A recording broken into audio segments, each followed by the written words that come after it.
Welcome to Drum and Drummer, a podcast focused on drums, drumming and drummers. I'm George Pickering and that's Ben Winty, and we are both professional drummers in this business we call music. So stick around and join us as we pass the time whilst trying to stay in time. Face down on a table for 5 hours yesterday. And how was the tattoo? Good, that's great stuff. Boom, and we're live. Yes, we are. Hello, Go mate. with that. Hello, mate. You right? Hello, George. Hello. Oh, that's a good accent. What was Hello, that? George. How you doing, mate? Good. Available for any voice acting Definitely. the people need.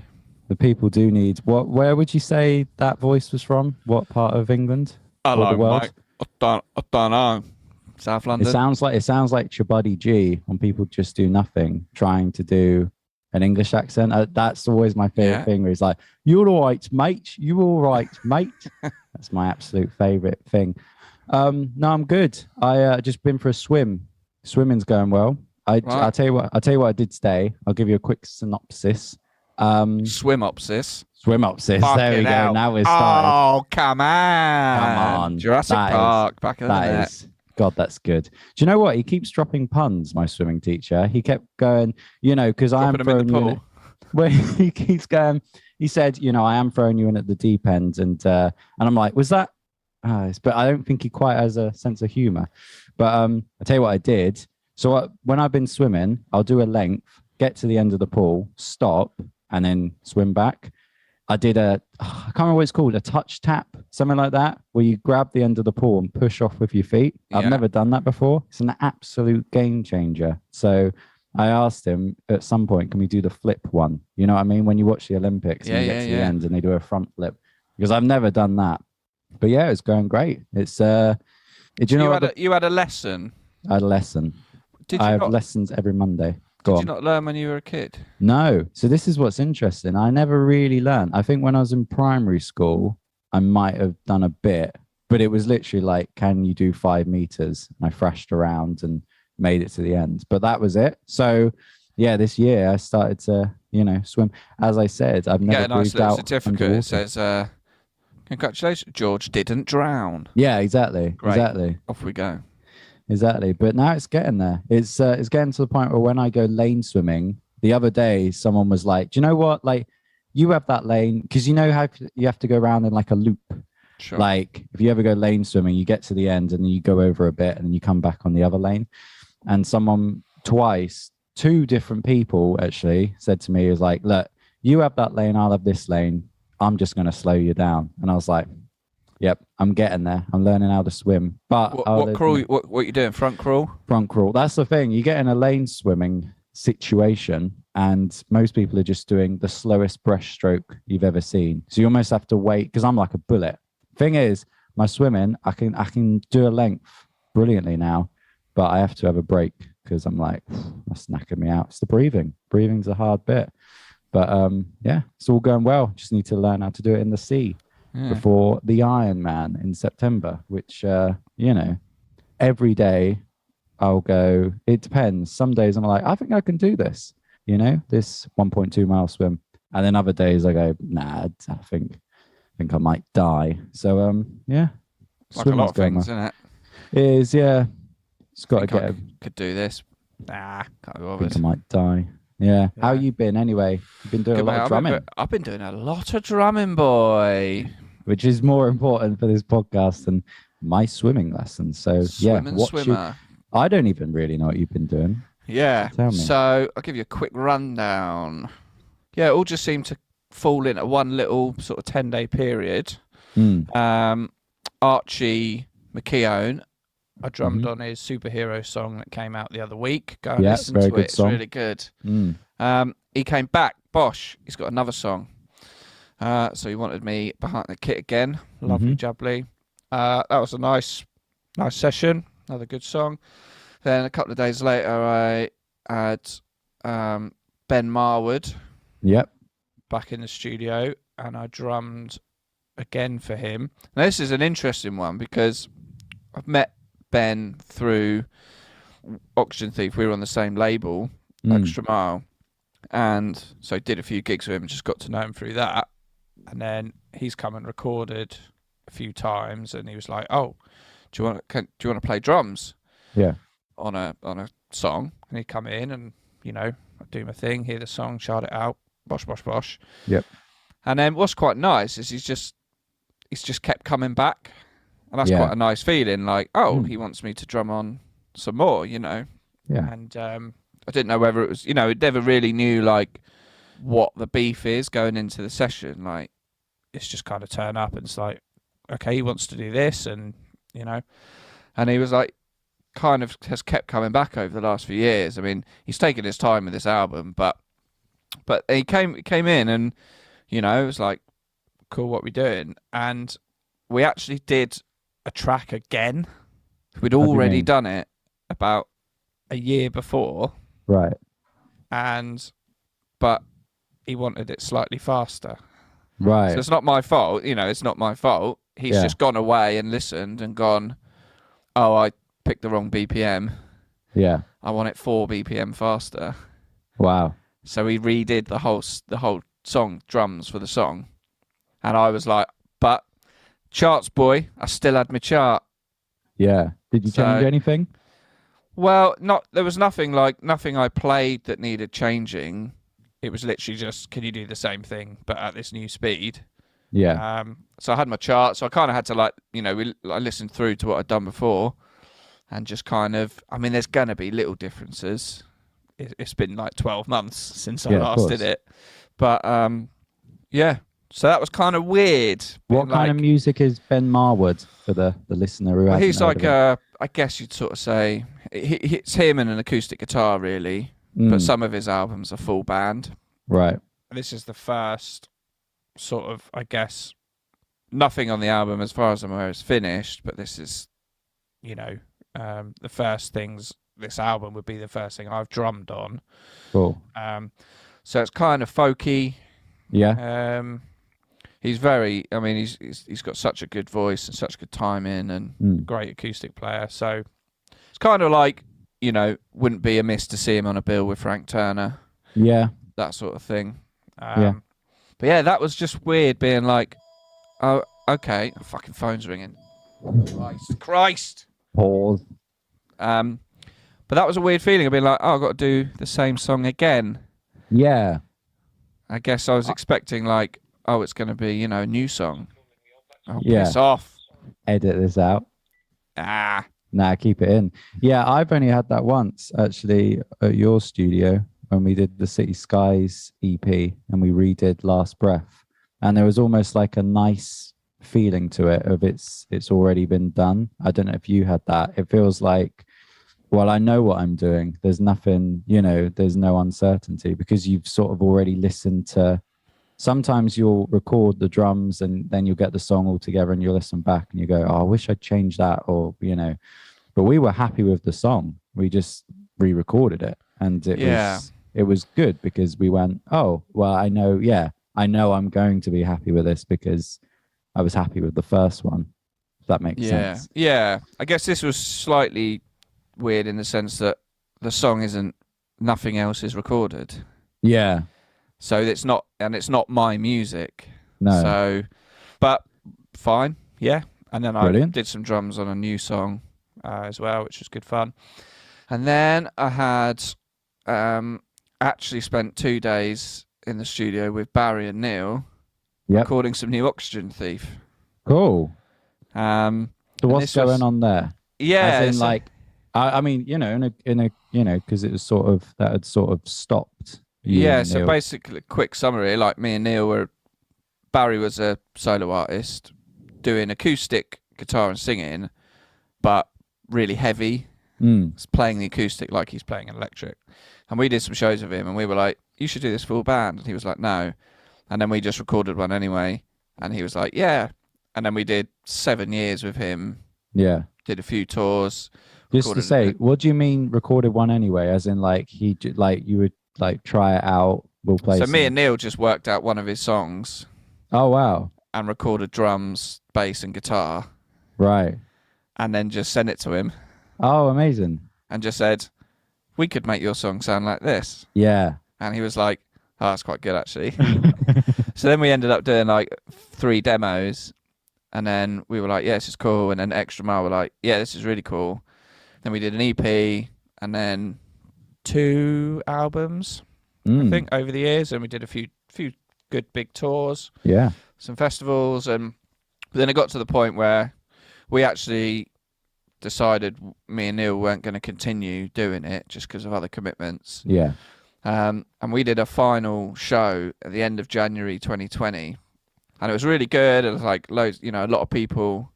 And you're like, where are all these people on all the normal shows? But anyway, it was really good. And then obviously pandemic came, so we wouldn't have been able to do any more anyway. Yeah. But Barry wants to do a new album, but he wants to use lots of different musicians. Right. So me and Neil are just going to be on 3 of the tracks. So he booked a couple of days with us. We sort of tracked the drums, bass and guitars for 3 new Audition Thief songs. Amazing. A little bit math rocky in there. There's some time signature I was going to say, are they similar to the old ones? Yeah. I listened to the last album. Yeah. Very good. They're quite heavy and lots of sort of odd timings. There's one song and it was like one of those ones where it's like, wow, this is frazzling the mind, where it's like, it's a really cool idea. He had the chorus, the verse was like, main riff was like in 4/4 at 1 BPM, and then the chorus was in 12/8 at a different. Right. And then at the end of the song, sort of the outro, it then goes like 1 round the riff in 4/4, then the riff in 12/8, then half the riff in 4/4, half the riff in 12/8. Right. And it did that in varying different lengths, and then it would be like, essentially half a bar of the riff, half a bar, to the point where then it blended into a brand new riff of the 2 combined in 5/4. But we go down, down, da da da da da da down, down, da da da da da da down. And it was just like, oh, it's quite a lot to get your head around. And then there's a bit in the chorus where like the drum beat was like on toms and crashes and snare, but different every time. And then Neil was like, oh, can you just add a fill in the middle? Fucking hell, like, but it was a 2s but through triplets, so I had to be like right, left, right, and like amazing. I'd had a big Subway for lunch, and it was like, oh, but it was good fun. It was good fun. Yeah, that can change the whole dynamic of a drum session. Yeah. Food, And then there's one other thing, mate, that you don't know about. Yeah. That I'm gonna quickly. I genuinely talk through. don't. This isn't like podcast trickery to like make it seem like. So in the middle of did Archie and Marwood. And then in between those and Audition Thief, it was Barry from Audition Thief. I got a message one night from him quite late, and it was a link to a tweet from a band called Conjurer. Okay. And it was like, the tweet just said, does anyone know any sick drummers? And Barry tagged me in, and I was like, oh, what's this? And I looked up the band, and they're like a very sort of heavy metal band. And they're actually signed to Nuclear Blast, who Bury Tomorrow were once signed to. Right. And I looked, and it's like, oh, these guys are quite legit. Like blue ticks and quite a lot of followers, and features in Kerrang, and there's footage of them at Download and Bloodstock and stuff. And I looked through their Instagram, and I basically saw like, oh, they... basically I was just like, fuck it, I'm going to send them a message. Yeah. So I DM'd them on Twitter and said, like, hey, you're looking for a drummer? And they replied and said, drummer. Yeah. And they said, yeah, for a few shows in May.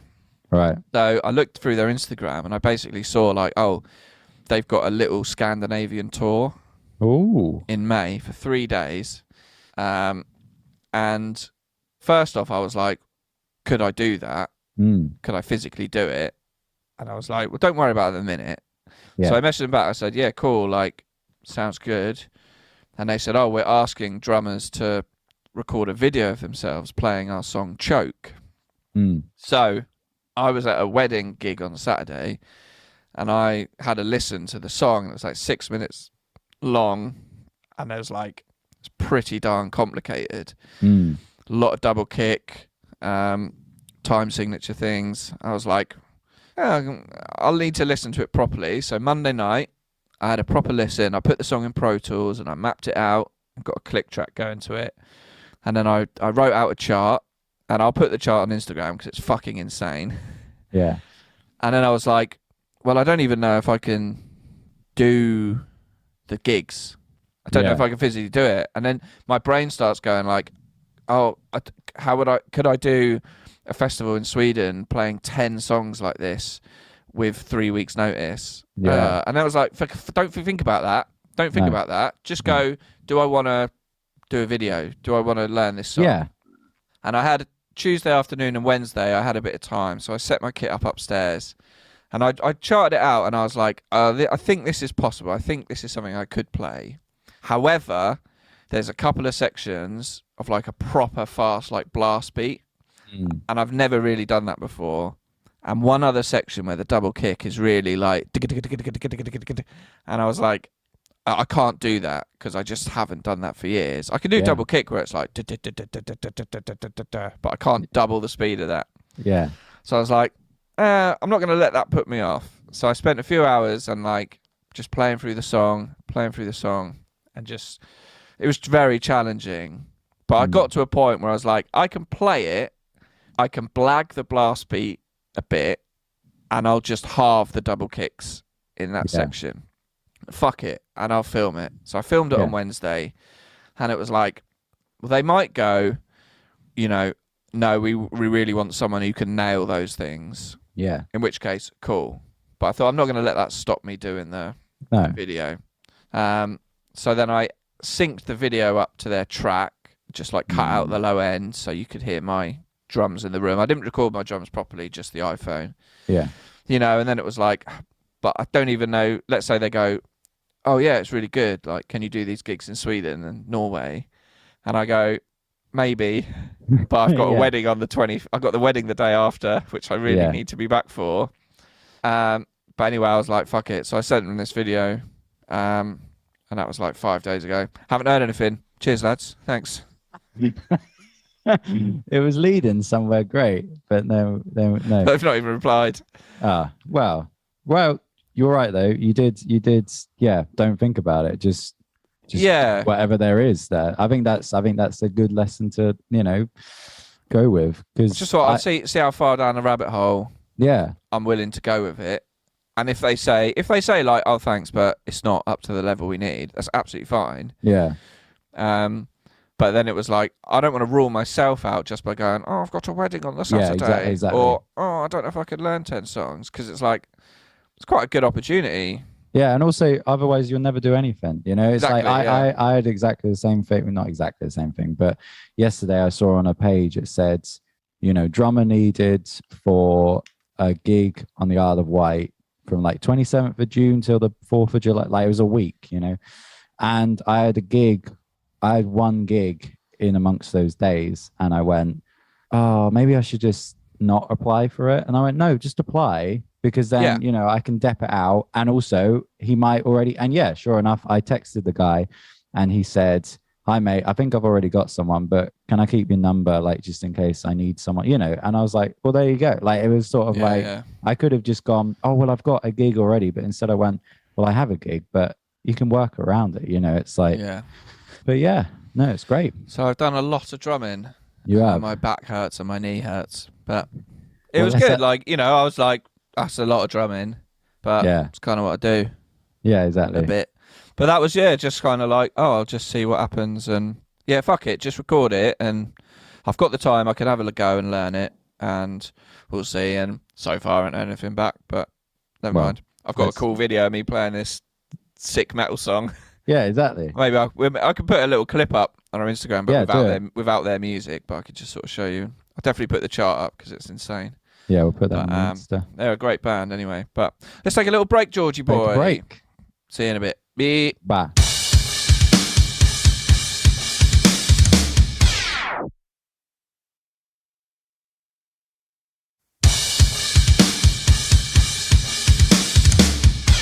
Welcome back. And we're back. Caught me off guard there. Caught you I off didn't know we were guard. about to start, but here we be go. careful. Yeah, because You're I'm like ready. You're like a ninja. The ninja of podcasting after the break. Of drumming-based podcasts in Hillsey. Yeah.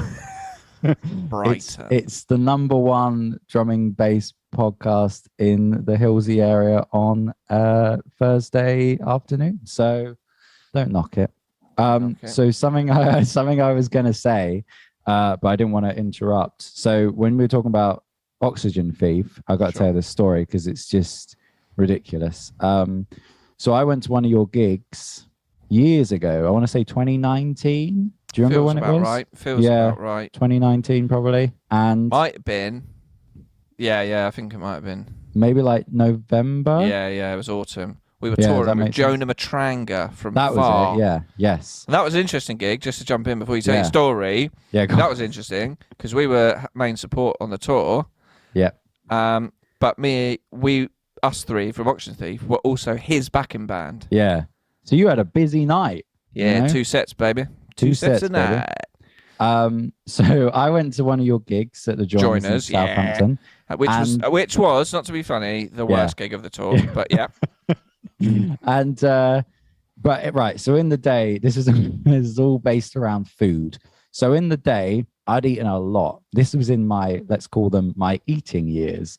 I'd eaten like the biggest pork pie, and I also got like a baguette and put a load of corned beef in it, and that was basically lunch. And I probably had cookies as well. I used to buy just terrible food on the way to the studio to teach, and I was teaching that day. But I was thinking, well, I'm going out tonight, I might not eat. Turns out I did eat. I went to Oaxaca with a friend of mine. I've never been. Have you not? Nah, it's good. So anyway, we're there and we just ordered, and I was like, I'm still not even like full from what I've eaten earlier. And I swear, as soon as we ordered, I went, oh, it's all hit me. That pork pie, that corned beef, all that, processed meat. So anyway, mystery meats. We had the Oaxaca, and by this point, I'm so uncomfortably full. And then we get to your gig, and I'm sort of all right. I'm talking to people, and then you were playing, and the whole time I was watching, but I was like, I think I'm gonna throw up or die. Like I was just sweating. That's how good we were. Yeah, yeah, exactly. But I just had the meat sweats, and but it was horrible. I was sweating, sweaty, meaty sweats. I felt faint. My head was hurting. I was a mess, and I was just like, like when you eat, it's so the breathing. Much, yeah. It's when it gets you breathing. Yeah, and you're like, I was just, oh no. Yeah, I was like, I'm gonna vomit unless I just keep doing deep breaths. I like to picture myself as the poorly Triceratops from Jurassic Park. That was pretty much it. O'Neill's just lying on me. Anyway. So that was me throughout your gig, and then it gets to the end of the gig, and I still was talking a little bit, but in my head I was like, I am going to have to go outside because I'm not well, And so, little story before that, I'd recently stopped seeing a girl that I'd been dating for the last year. I won't go into it any more than that, but and I was out with a girl that night. It wasn't like a date, it was she was a mate. Anyway, so we get to my car, and I was so full and I felt so ill. I started crying, but like really crying, just uncontrollably, because I felt like I was going to vomit and I didn't know what I was doing, and I was just a mess. I'd never eaten so much that I just lost all control of everything. And but I was like, there's no way I can say to this girl who was sort of like a new friend at the time, yeah, I'm crying because I've eaten so much food today and I have no self-control in what I eat. So I had to then pretend it was because of this, relationship that had sort of stopped a few weeks before. And she was, consoling me, going, oh, it's okay, it's all right. Well, there'll be other people. I'm going, yeah, I just miss her. But actually, I was just crying because I was like, I think filled with pork pie. Yeah, I'm going to vomit pork everywhere. Pie tears. Yeah. Exactly. Right. I had a mate at uni called Andy Bearcroft. Bumscroft was his name. That's what we called him. He was notorious he was quite a skinny lad, really, and he was just notorious for eating. I'll give you a quick rundown. Yep. He bought a George Foreman grill, and we sat there just eating beef burgers. Yep. And then we'd put another couple on, eat them, and while we were eating, we'd have another couple on the go. And then the next day, he cooked a huge spag bowl, had it for lunch and dinner, and then had to go to hospital because he'd eaten too much beef. He also shat out of a window. he made the ultimate cereal, which was a big salad bowl, glass bowl, 4 Weetabix, whole milk, sugar on the Weetabix, cream, bag of minstrels. Amazing. What on in the bowl? Yeah, as well? pour a bag of minstrels in the bowl. Of course. Yeah. Wow. And then another time, he was seeing this girl, and they went to TGI Fridays, and he ate a big meal, and then he ate the rest of her meal because she had the appetite of a normal person. Yep. And then, let's say later that night, things were happening. He had to stop because he was too full. Yep. That can happen. So, Andy, wherever you are, we salute you.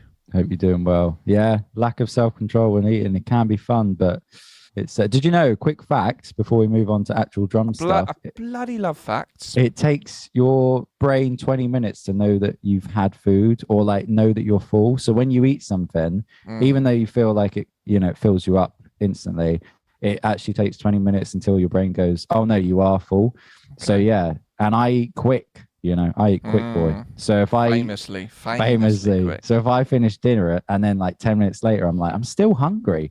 I never go, well, I know the science. Wait another 10 and I'll feel full. I go, nah, let's see what else there is, And then 10 minutes after that, it's too much. Then half an hour, I'm just a mess. And then before I know it, I'm crying in the car park outside the joiners because.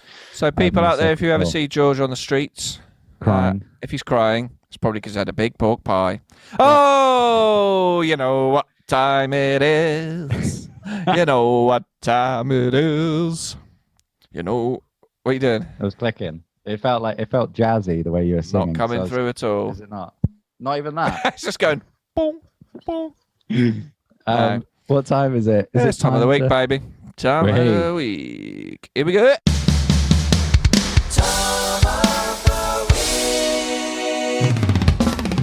That's a lovely time. Who is it? I'll just go straight in there, mate. Well, this is actually. What should I guess? I can't guess anymore. Do you want to do you like guessing? Is that something we should do? No, I think it is. But last week I feel like I spent too much time guessing, so I'll. Yeah, I had to edit out a lot of pause. Yeah, I can't. I'll tell you this. Oh wait, no, I got one. Tom. Okay, go on. No. What? Say it. Tom Rosenthal, the one from Friday Night Dinner. Yes. Son of football pundit. Yes. Rosenthal. Yeah. No. Oh, okay. I give up. Tom is a Knight of the Realm. Oh. Knight of the Realm. Knighted in 2006, I believe. 2006. He's old. No idea. He's old. Used to work in a glove factory. Oh, well, now I know. No, I don't. Yeah. No, I don't. It's, Go on, tell me. Tom Jones. Tom Jones. Oh. Yeah. Can Welsh people get knighted? Is that allowed? Yes. Yeah. Well, I mean, Sir Alex Ferguson, he's there Scottish. You go. Yeah. Well done, Tom. Go on, let's do our best Tom Jones impressions. Oh. I want you. No, because he was on The Voice, wasn't it? That's good. You ever seen him cover I Bet You Like It on the Dance Floor? You want to be loved. That's good. That's good. That's good. There you go. I just love it. Fresh Prince of Bel-Air, isn't it? That's the Carlton dance. That's the song, isn't it? Yeah. Anyway. Good old Will Smith. Well done, Sir Tom Jones. Well done, Sir Tom. Up there with a knighthood, I reckon. Yep. At least an MBE. Also, did you know a knighthood's taken away when you die? Ours aren't. Ours carry on. Jimmy Savile's was. Right. We're going to go to to the drum dumpster. What the hell is that? You got tossed into the right dumpster.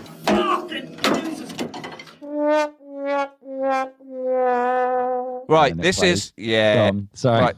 No. Start again. Right, this isn't something that's sort of new. We've been looking at new things, odd things, new things. But this is something I thought, and I don't think we brought it up before, George. But I'm throwing in the drum dumpster the Evans EQ patch. Yep. Now, it's a little sticky patch that goes on your kick drum skin, the batter skin, where your beater strikes the skin. Yep. And I think did I tell you to get one? Well, not only that, but this is your first moment of generosity towards me. I still remember it. You gave me one. when we didn't really know each And other. an that EQ well. patch. Now we're starting. There's the audiogram. Right. Carry on. But I would just heartily recommend it to drummers out there Yeah. to get one on How would you say it changes the sound of your kick drum? I don't know if there's like a huge tonal difference. So I don't know if the EQ part of it is just bullshit. But one of the big things is it will just prolong the use of your kick skin. Yeah. Especially if you're like this man right here and you're using plastic beaters. For the listeners at home, he is pointing at himself. Yeah. So I'm a plastic beater guy. Yeah. You're gonna bosh your way and dent that skin, and you're gonna just leave yourself open to skin splits. I don't know if that's the official term, but it is now. Popping that on just gives you a big, lovely added level of protection. Yeah, definitely. And I've just found that having one on there, you can get single ones that are around, but I really recommend there's an Evans one. We'll put a picture on the gram. It's like one for double kick, and it's a certain sort of size, and it's a certain material. Because you can get those like clear plastic flimsy ones that you sometimes get. Yeah. Waste of time for me. This is quite a thick, robust, sort of almost like plasticky leather sort of thing. Yeah. Stick that on. Bosh. Yeah. Game changer. It does make sense. Of course, it will keep the. Do you know what it just reminds me of? It reminds me of Jacko from Bury Tomorrow telling his story of when the drummer wouldn't have happened. Wouldn't have happened with an EQ patch, baby. Yeah, doesn't happen. Yeah, that's a good one. Anything else at the drum dumpster? Not this week. No, I don't think so. But I just remembered, little EQ patch. Game changer. No, that's good. I think it's good to revisit old things that we haven't talked about before. And Evans, if you're listening, as a ambassador for your EQ patch, just send me a couple over. Yeah, send me over. I'll recommend them to all I meet. Well, even if they're not drummers. Happy Christmas, Mum. Here's an Evans EQ patch. Yeah, exactly.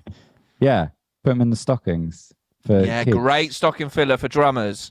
That's a great stocking filler. If you know someone who's a drummer and you know them well enough to bother buying them a present for Christmas, just get them a cheeky little Evans EQ patch. I think Would you say that's the best? Okay, here's something to remember. What's the most universal across the board for all drummers thing that any drummer would like? Because you want to say timing. Sticks. Good, groove, feel, gigs. Now you want to say like Sticks seems obvious, but it might not be their favorite brand, Yeah. Moon gels are up there. Yeah, but they might be an O-ring boy. They might be. Might be an O-ring boy. I don't know. I guess that's it's tricky, isn't it? It is tricky. I don't think you could go wrong now with an EQ patch. No, I think EQ patch anyone will want them. If you're trying to be that sort of thoughtful gift of, Yeah, definitely. But because everything else is fucking expensive. Yeah. But that's a nice little, probably under a tenner or something.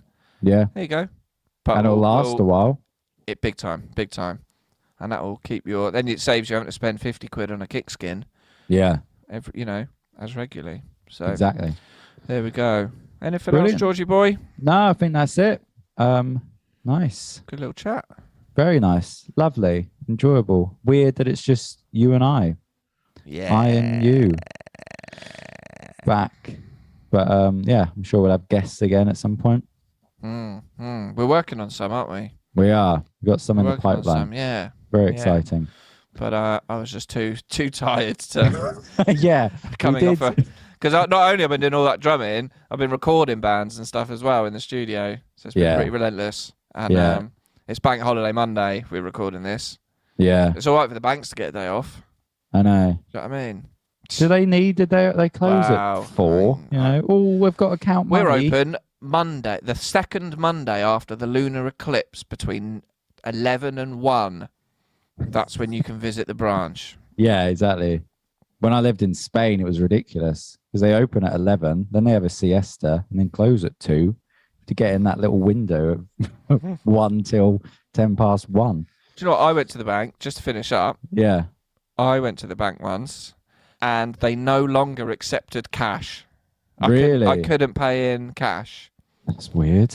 So I went to the HSBC in Fair. I'm calling you out, HSBC. Yeah. I'm calling you out. In all the years, I could go to the one in North End that got closed down. Then I would go to the one in Fareham and pay in the business cash from the studio. And then I went in and I used the drop machine thing, put it all in my little bag, put it in the drop machine thing, whoop, boop, boop, boop, boop, job done, off I go. Then I get a phone call the next day. Oh, we can't take cash in this branch of HSBC. What? Yeah. Sorry, where are They don't have any counters anymore in that one. There's no counters. Old people are fucked. Yeah, literally. So I had to go back and get the cash. And I was like, well, and they were like, so I had to then go into the one in Commercial Road in Portsmouth where you can It's still pay so cash. weird. I was like, A what? bank. Yeah. Yeah, okay, fine. Yeah. I'll go here from now Go on. to a coffee shop and they're like, no, oh, sorry, we don't have any drinks or food. You're going to have to go to our sister coffee shop down the road. It's like, or yeah, that's the only metaphor I can think of. I think it's the only one we need. All right, It's the only boy. one we need. See you later. See you next week, mate. Bye. Thank you for listening to Drum and Drummer. You can find us on Instagram at Drum and Drummer Podcast. And you can send us an email to drumanddrummerpod@gmail.com. Remember, just pick up the sticks and twat it.